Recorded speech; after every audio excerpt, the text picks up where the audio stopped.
Macklin Celebrini leaves tonight's game as the Sharks lose 3-1 to the Utah Hockey Club.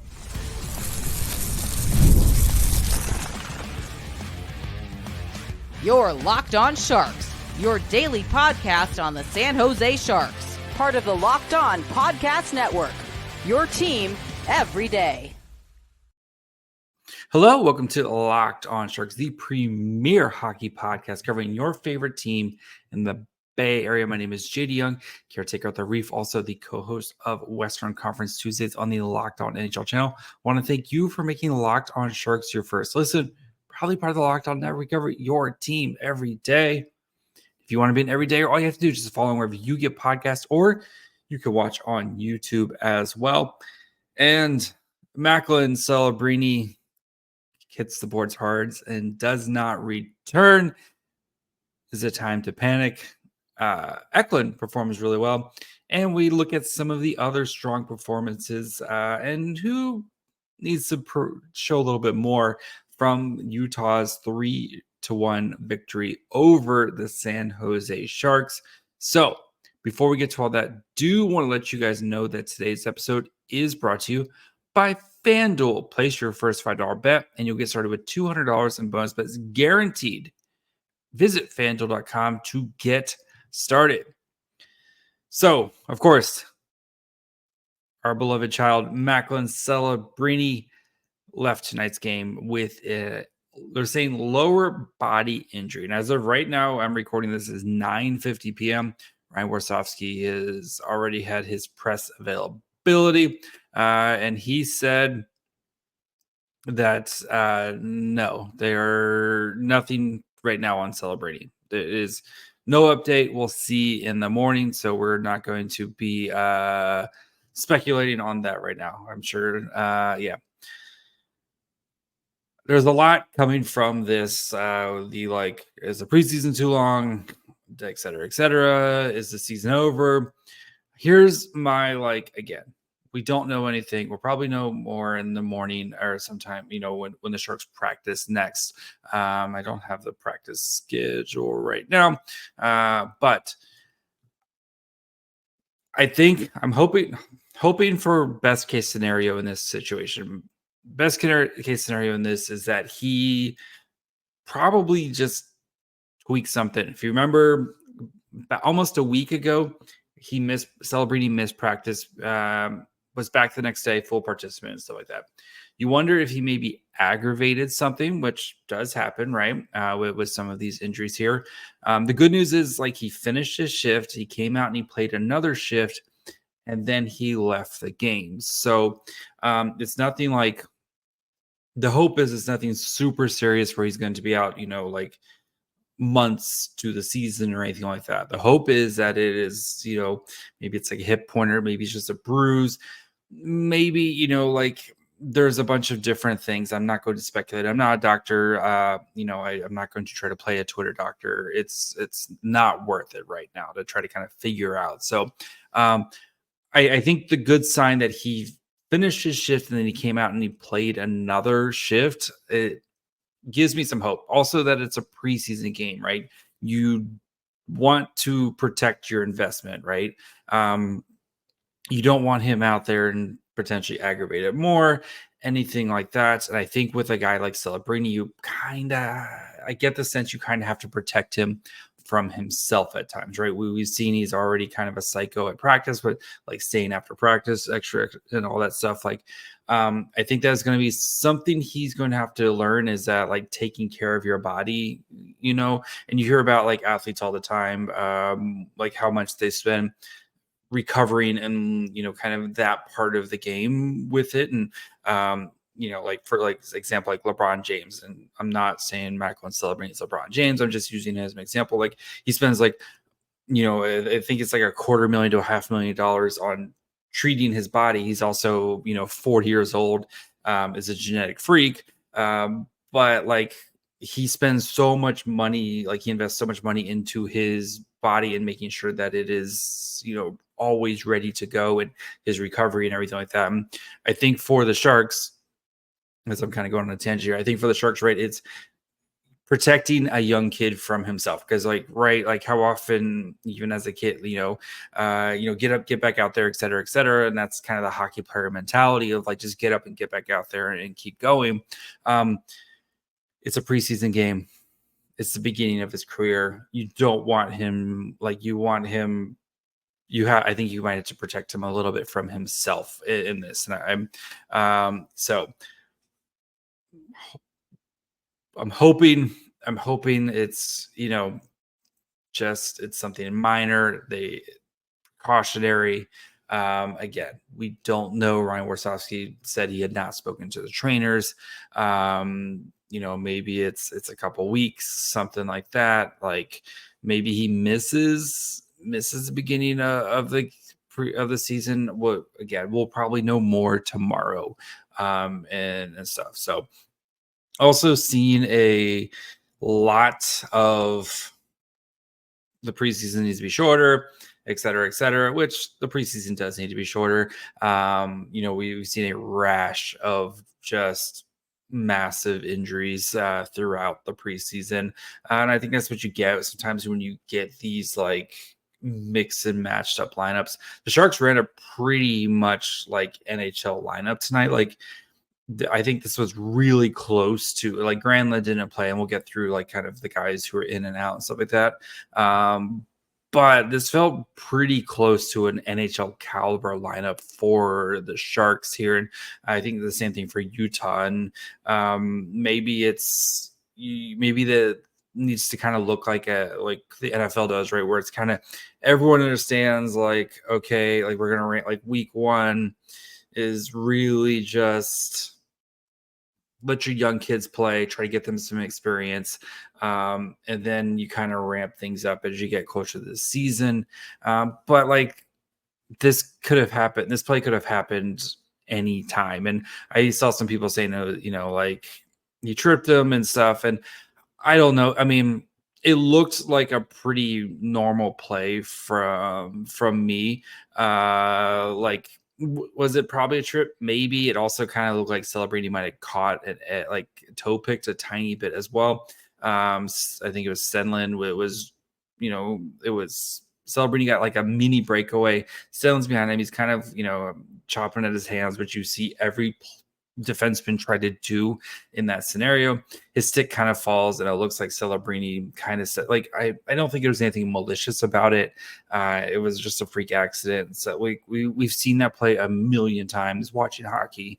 I feel bad for Celebrini. I feel bad for Stenlund too, because I'm sure he's, didn't mean to do that to Celebrini. I'm sure he doesn't feel, I'm sure he feels bad about it, but I'm trying to be even keeled about this. Deep breaths, trying to be an adult here and not panic. Like, the season's not canceled. Will Smith, I thought, performed really well. We'll talk about him in a minute. Will Smith performed really well, kind of taking Celebrini's spot here. The Sharks are much better equipped to handle injuries, as injuries are a natural part of hockey in the NHL. It's going to be okay, right? This isn't, I don't think he blew out his knee or anything like that. I don't think this is a Tomas Hertl situation where something like that. I think it was just a bad play, like a freak play, and Celebrini hit the boards. We've seen guys hit the boards a bajillion times, and some guys, sometimes they pop up, sometimes they hurt themselves.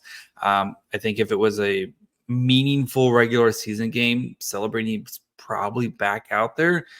But again, we don't know right now. I'm kind of speculating a little bit here and hoping for the best in this. So, that's what we know.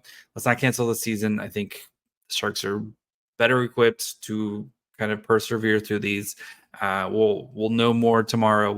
With Celebrini, and we'll kind of go from there once we kind of hear expectations for his injury and if he's how bad the actual injury is. So we'll try to focus on the positives here. I think we'll talk about William Eklund's performance, and I think he had his best game of the preseason and showed a lot of reasons why I think the breakout is the William Eklund breakout season is coming.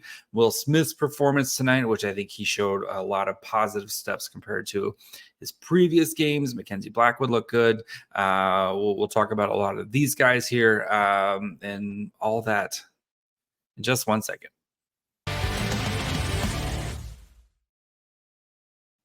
If you want to get tickets for, of course, the Sharks game, you have baseball playoffs right now. You have NFL going on. NBA is starting up here right around the corner. You need to check out Game Time. Game Time has a new feature called Game Time Picks that makes taking tickets for your favorite live events even easier. Game Time Picks filters out the fluff to show you only incredible deals on great seats, so you don't have to waste time searching through thousands of tickets. They have curated deals, making it easier to find the best price on great seats. The super deal, so that way you, again, we're trying to get you the best price on things you want to go see and do. You can also view your seats before you buy. The lowest price guaranteed, event cancellation protection. Game Time's got you covered in case something bad happens. So take the guesswork out of buying tickets with Game Time. Download the Game Time app, create an account, and use code LOCKEDONNHL for $20 off your first purchase. Terms apply. Again, create an account and redeem code LOCKEDONNHL, LOCKEDON, NHL for $20 off. Download Game Time today. What time is it? Game time. All right. Before we continue, we talk about William Eklund. Everybody else who I thought played well, and kind of meander through my thoughts on this game here. Again, as the Sharks lose 3-1 to Utah. Before we get to all that, though, do want to let you guys know, when you're done checking out this podcast, go check out one of the other great podcasts, right? Here at the Locked On channel. You've got Locked On Fantasy Hockey. If you're getting ready for your fantasy drafts here, you've got the Locked On NHL channel, where I'm on every Tuesday with Seth, where we're doing Western Conference burning questions. Western or Eastern Conference Thursday, Wednesday, whatever. Eastern Conference Wednesday. You also have Thursday. They have the power rankings, and then Monday and Friday are kind of the biggest stories at large. So plenty of great stuff here at the Locked On NHL channel, wherever you get podcasts. And of course, you can watch on YouTube as well. So I think the other big story tonight was William Eklund. And we saw for a little bit, it was beautiful. The reincarnation of the 70s line with Eklund, Celebrini, and Toffoli all playing together. And I really think I've talked a lot this summer why I think Eklund, I named him way back after kind of the off season kind of died down a little bit. I named him kind of the biggest winner of the off season because just the increase in talent around. And you see why William Eklund, I think, is going to have that breakout season this year because of there's just better talent around him. And you can see Eklund doing cool things. The assist he had tonight, where he plays it off the back of the net to kind of create some space for himself, and then gets to the pass to Benning, who just crushes it. Stuff like that. The chemistry between Celebrini, Toffoli, and Eklund, that will continue to grow. There was a lot of points I think that they left on the board tonight because of you saw one guy make a great pass, the other guy just not quite there. The timing just a little bit off, and that's like we're still early in this process with them. Like that stuff's going to get ironed out as they continue to play together. Especially when Celebrini gets back, but. Eklund, you saw all over the ice tonight. Great also drop pass from Will Smith to Eklund, who Eklund hits the crossbar there. Like Eklund could have had a hat trick tonight if things just like go a little bit differently. So I thought Eklund's had a little bit of a slow start to the preseason, but rather him start to kind of ramp up now as we kind of get ready to gear up into the regular season, which is, a week from Wednesday. Like we're getting close to, I think, Eklund Eklund's showing those signs here, and it was good to see him kind of performing that way tonight, because I thought he was one of the Sharks' best players tonight. It was exciting, just a nice reminder, because we've so much of like Celebrini, so much of Smith, so much of all the young players. It's like William Eklund, like, let's not forget about him too. He's kind of the first piece in this here. So I thought he was excellent tonight. Bad penalty there. You can't take that penalty in that situation. And he knew it as soon as he did it. Like, he was very mad at himself after that. But I thought he played excellent tonight. Some of the other kind of Sharks skaters who played well tonight, I definitely would say Will Smith, like, much better performance than what we saw from his last game. Warsofsky, after the game, did say he needs to continue to work on holding on to pucks, and that's going to be something that he's going to kind of learn to work on it and do. Like, again, young player, we talked about yesterday, like, you can't compare the children and their development to each other, and each are going to have to work on their own things and going to hit their own milestones at separate points. But I think Will Smith, like, you saw a lot of the passing and you saw a lot of the vision and the creativity. I would like to see Will Smith continue to shoot more. I think he, especially early in the game, he passed, like, kind of let up on some opportunities to shoot, because I think he's a little bit of an underrated shooter, because we know how creative he is and how great of a passer that he is.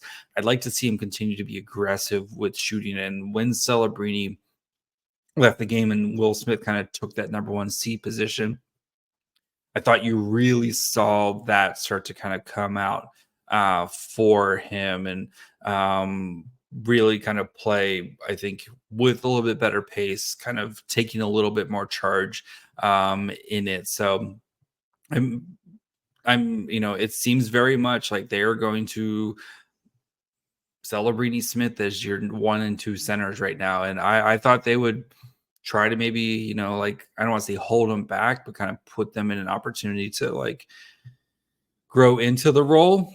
But it seems like they're ready to go with that. Smith, though, will need to work on his face-offs. I mean, he played 20. Again, I'm not the biggest face-off guy in the world.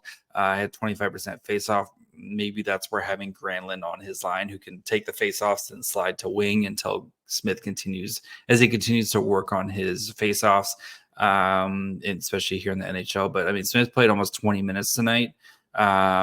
He was among forwards, the only guy who played more than him was Toffoli played like a couple seconds more than him, and then Eklund played 27 tonight. So Eklund played the most among the forwards. But I think it was a positive night from Will Smith and his performance and what we've seen from him. And just, again, he's going to have great nights. He's going to have even shifts. He's going to have great shifts. He's going to have down shifts. Like, that's part of the growing process. And but I did think tonight, though, as the game got on, he got better and better. And that's what you want to see, right? You want to see guys kind of learning on the fly, taking that coaching, especially on the bench, or whether it's from Ryan Warsofsky or from the assistant coaches or from, Tyler Toffoli, who's based. That's why, he's a guy like that's there. Taking that and applying it, I think you saw that tonight with just his ability to kind of ratchet things up there as they looking to try to kind of tie the game before Utah took the lead or kind of put the nail in the coffin very late. But I was really very excited about his performance as well. Among the other forwards, I thought Colin Graf had a pretty solid night as well. You saw kind of just like, not the most spectacular, like, not like a lot of highlight plays or anything like that, but just kind of, most of the time making the right decisions for a guy who's fighting for a playoff spot, or not playoffs, for a roster spot. Like, I thought he did pretty well tonight as well. Tyler Toffoli was great. Like we kind of know what we're expecting out of Tyler Toffoli. I thought those guys were great. Grundstrom, who I like, again, you see what he can do. Just kind of being that between him and Delander, it's such an like those guys are. It feels like one guy does something and then the next guy kind of comes out and matches it. And I thought Grundstrom played pretty well tonight. You see, especially on the forecheck, just that kind of heavy forecheck.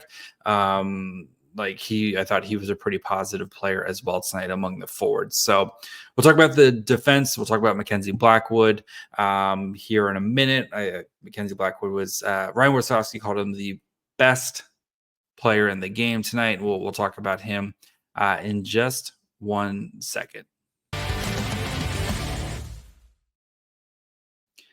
Hey, NFL fans, you can start the season with a big return on FanDuel, America's #1 sportsbook. So when you get the hunch in the middle of a game, you can check out the latest stats, view live play-by-play, and so much more on the same page where you place your bets. And you'll get started with $200 in bonus bets guaranteed when you place your first $5 bet. And I'm telling you guys right now, until Tua gets back, take advantage and just keep betting the under on the Dolphins, because their offense stinks without Tua leading the way. So you can do all that over at FanDuel.com.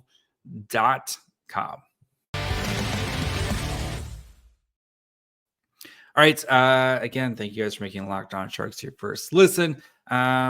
If you want to check out something else, maybe not hockey related, of course, plenty of stuff here in the Bay Area. You've got Locked On Niners, where, of course, there's always something going on with the 49ers. Locked On Warriors is a ramp up for the NBA season. Locked On Giants, they got big news with Buster Posey. Locked On A's, I'm still going to call them Bay Area right now until we figure all that out. So make sure you guys go check out one of those podcasts wherever you get podcasts. Of course, you can watch on YouTube as well.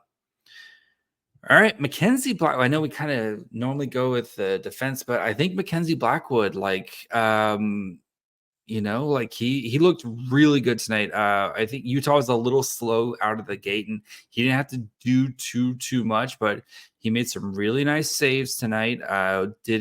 Nothing looked difficult for Blackwood, which is what I think that's when he looks his best, right? It's just when things look easy for him. I thought things looked pretty easy for him for the most part. And even the tough saves, he kind of made look easy. The first goal at the end of the second period, it looked like it bounced off Goodrow, who was kind of going down for a block, right? Goodrow, he's going to block pucks. That's what he's here for. That's kind of the name of his game. It looks like it just like he didn't get it 100%, and I think it just kind of fluttered a little bit on Blackwood, and he just didn't kind of adjust in time there. Was it one you'd want him to save? Yes, but I think I think there was plenty of saves that he made before, and then the other ones were just like ridiculous passes, and Yamamoto is just in a great spot to kind of capitalize on those. So, but overall, I thought Mackenzie Blackwood played really well as he kind of gears up. You're going to see Blackwood and Vitek Vanacek, split these next two games. I assume it's probably going to be Vanacek on Friday night against the Ducks, and then Blackwood on Saturday against Vegas. And then I'm guessing, we don't know for sure, but I'm guessing probably Blackwood will be the starter on Wednesday when they take on the Blues. I think it's Wednesday, right? I'm pretty sure it's Wednesday the 10th, whatever the 10th is, when they take on the Blues. So it's Black. It's good to see Blackwood kind of picking up where he left off last season, and hopefully, I think for him, I think he got a little worn down by the end of the year, and he had a couple weeks here and there where he got knocked out. Hopefully with Vitek Vanacek playing, if he can play well and kind of bounce back, where they can very Samwise Gamgee share the load and not have to get worn down as much. And I think because Blackwood, I think, is can be an excellent goalie at times. And, tonight he had 10 high danger shots against. He saved 8 of them. So a nice 80% high danger save. His expected goals against was at a 297. This is all in all situations. And he gave up 3. So kind of right where you expect them to be there. So I thought Blackwood played pretty well tonight. And, I think to be honest, like Blackwood, Romanov, and Vitek Vanecek have all played well in the preseason.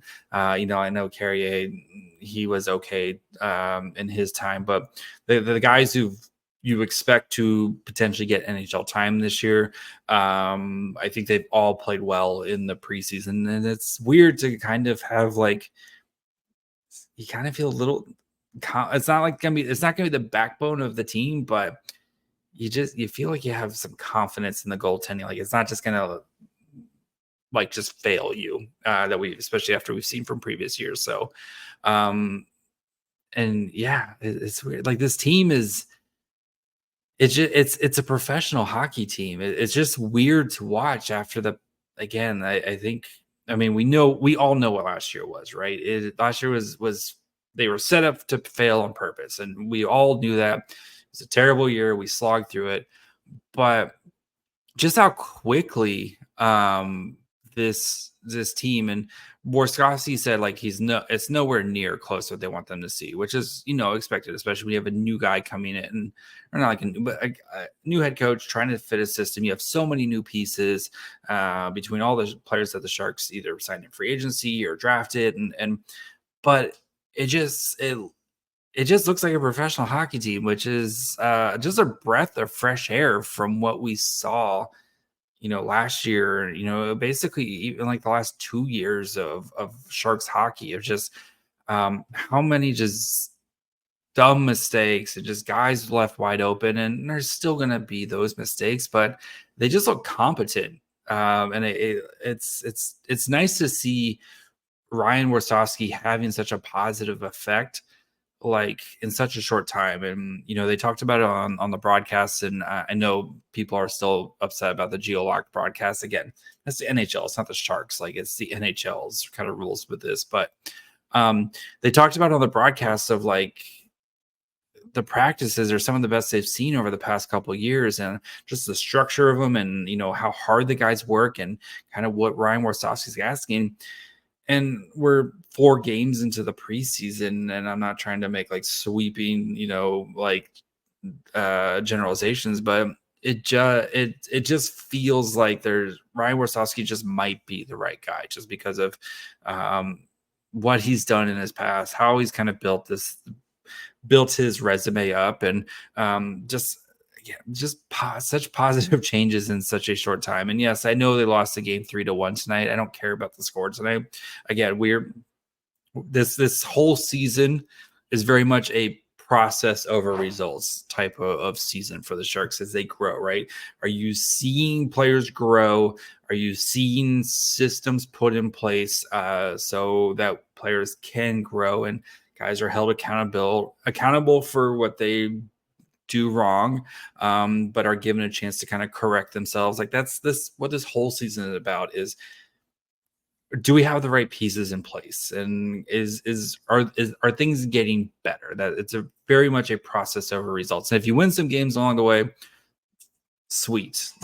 That's a reward for what we've suffered as Sharks fans the past couple of seasons. But it does feel like Warsofsky might be the right guy to kind of help turn this thing around, especially with, of course, the pieces we have. So we'll be back tomorrow as we hopefully, fingers crossed, good news on Macklin Celebrini, and that's nothing super serious. So we'll be back to talk about anything from there as we continue to get ready for the season, which is next week, guys. So that's going to be it for me today. Make sure you follow along wherever you get podcasts, and of course you can watch on YouTube as well. If you haven't subscribed, now's the perfect time.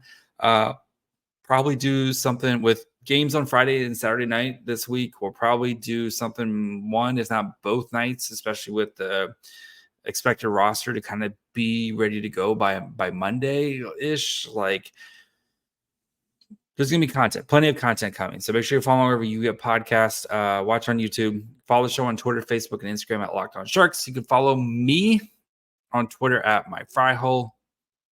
Till tomorrow. Let's hope Celebrini's okay.